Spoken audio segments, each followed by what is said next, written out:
Hey, do you have any family traditions that you really love? Our house is based on those, and we have two that are my favorite. The first one comes around Halloween, and I call it the Halloween candy tax. Now, you see, I have 4 children, so when 4 children would go out to trick or treat, I would make sure they always had pillowcases, because pillowcases always can hold more candy than anything else. Then when we got back, we would take all of the candy and dump it all in one massive pile in the middle of the floor. And then it was time to separate out what people wanted, because sometimes people like other candies and some people like special candies that they like. However, before any of that happened, my wife and I got to take the parent candy tax, and that we got to pick out what we wanted, which means all of the fun size Snickers and Reese cups, we got to cut into first. That's one of my favorite traditions that we have. The second tradition that I have that I love a lot is what we do at Valentine's Day. It's our annual Valentine's Day dinner. And that whenever we can, closest to Valentine's Day, particularly on Valentine's Day, we have a fancy dinner where we get around the table with candlelight and we all eat really, really good food. We have some really good dessert. And then at the end of the meal, we give Valentine's cards to everyone that's there. But however, you can't buy the card. You have to make the card.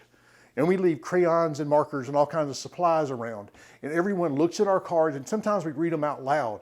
And it's fun to hear how that works. Valentine's Day is a day to celebrate love to the people that we love. However, we English speakers have a problem. In English, we only have one word for love. So on Valentine's Day, when we're celebrating love and telling people we love them, or even today when we say that, we have to use the same word, that the same things when I say I love Bojangles is the same word. And it creates kind of a problem. I wish we could go a little bit deeper with this. You see, Valentine's Day was about a month ago. And a lot of relationships tend to form around Valentine's, but they kind of seem to back away after that. Now, as we're moving on to where we are now, kind of like when you feel really good after you've eaten a whole lot of candy, and then it kind of wanes off about how you feel, that's where we are now. And that if you look around, I bet some of the relationships that you've seen that formed around Valentine's Day aren't really doing too good, and they're moving into maybe not being in relationships anymore. Yeah, folks, right now we're entering into the breakup season. You see, when I was growing up, we were taught a whole lot about how to get into a relationship and how to maintain a really good relationship. But no one taught us how to end a relationship or how to break up. That's what we're going to talk about tonight. Breaking up is how we're going to dive into what we're going to do in large group and in small group. We're going to talk about it in an entirely different light.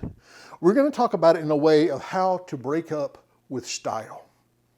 Now, the language of the New Testament in the Bible didn't have that love problem that we have.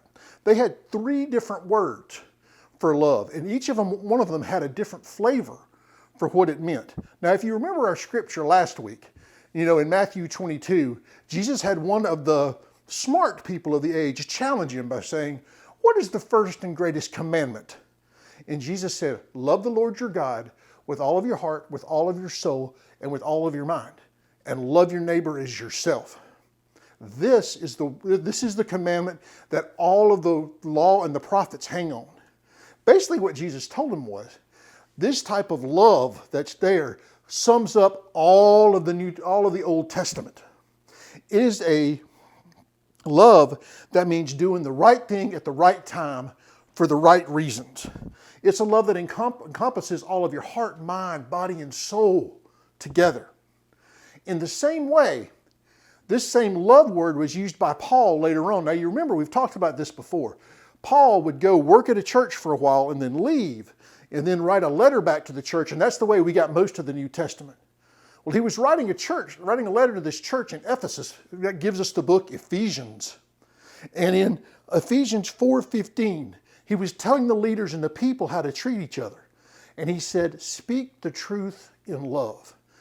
That was the way they were to maintain their strict community and hang together and be able to live together properly.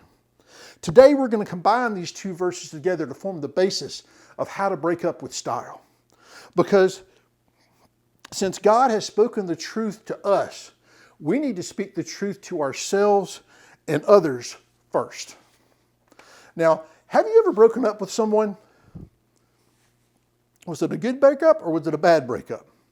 It doesn't matter how long you've been in a relationship with someone, breakups can be rough as we move forward. Now, there are many reasons for breaking up in a relationship. It could be that you've been in the relationship for a while and you realize that maybe we're better off as better friends than in a relationship.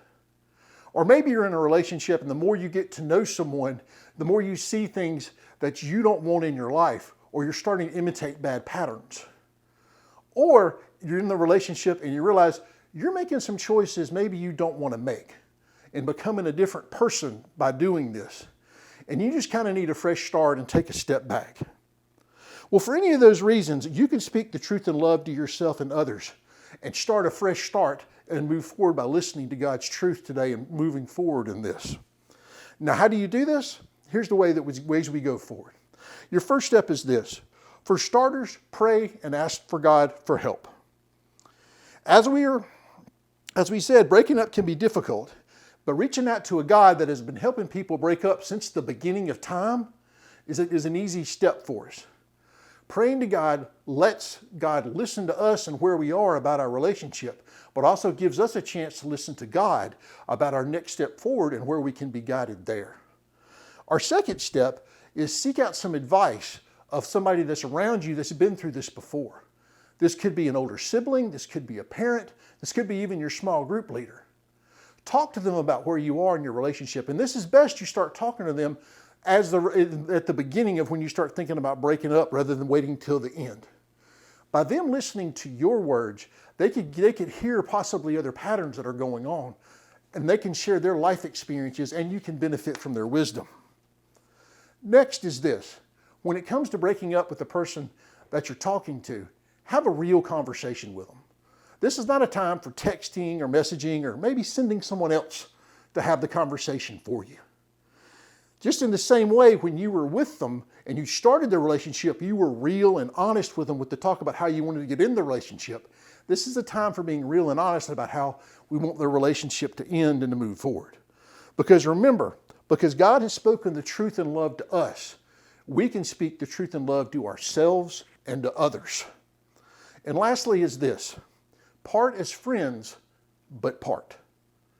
It could be a time when you're sitting there and you're having the conversation with the person that you're in a relationship with, and maybe you need to realize, maybe we don't need to break up, maybe we just need some time off from our relationship. And you agree to a certain amount of time that you're not going to be in a relationship. However, you both agree not to be in a relationship.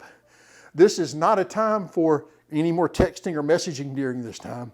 You just wait, and then after that time, you sit down and talk about where you need to go next. But if you and the other person you're in the relationship sit down and agree, this is a time when we need to break up and be apart. This is a time to where you part as friends, but you are friends, but at a distance to go forward. Now, after your breakup, I'm not going to lie to you. Breakups can be hard and very difficult to go forward, and sometimes they are hurt whether you're the person that's doing the breaking up, the person being broken up with, or if you both mutually agree to the breakup. But this can be a blessing in disguise. It's not a time to harbor bitterness or to jump into another relationship or to think your dating life is over. It's a time to keep talking to God and talking to others about what you really want in a relationship. Keep that connection going. Be praying to God, talking to God and listening to what God said. Keep that conversation going with the person that you spoke to about having the breakup. And let them speak words back to you of truth about hope that comes from breaking up. But sometimes it's time to take a relationship time out, and maybe you need some time to recover from the relationship you're in. Let's go forward. Remember, because God has spoken the truth and love to us, we can speak the truth and we can hear God's truths being spoken to us, and we can speak that truth to others also. There is a new path to future relationships after a breakup, one that is paved with grace and forgiveness, and one that shows us new things about God and others.